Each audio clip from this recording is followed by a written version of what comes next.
Welcome to Purity Girls School, a boarding school where no one is allowed to leave, at least not alive. Many years ago, in the city of Yenagoa, Bayelsa State, there lived a couple named Priye and his beautiful wife Tamara, the jewel of the masses. They were wealthy people who lived in a palace surrounded by tall fence like a roko tree and guarded by very big dogs the size of a tiger.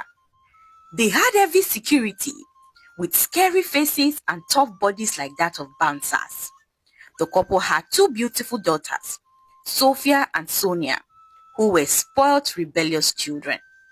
Priya and Tamara were the perfect power couple people admired, and young women even looked up to them as role models. They owned several estates, schools, orphanages, you name it. They were known for their kind hearts and humanitarian service they rendered in the city. The couple owned several NGOs and women empowerment organizations that had trained thousands of youth and women in schools and vocational training centers. They were like celebrities in Bayelsa State, and people loved them. Whenever they went out, cameramen and TV stations would follow them up and down, trying to capture each moment with them.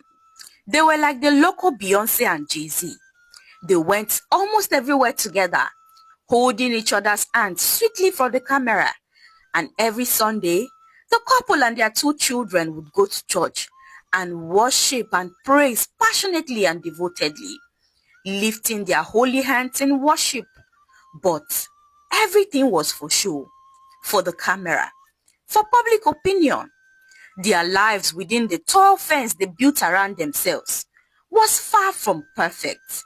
They were like business partners living together in the same house. In fact, those high walls held deep secrets that could make even demons tremble and pay homage to Priye and his wife Tamara. The couple had a special boarding school where young girls within the ages of 14 and 19 were kept, like chickens kept in a cage to lay eggs.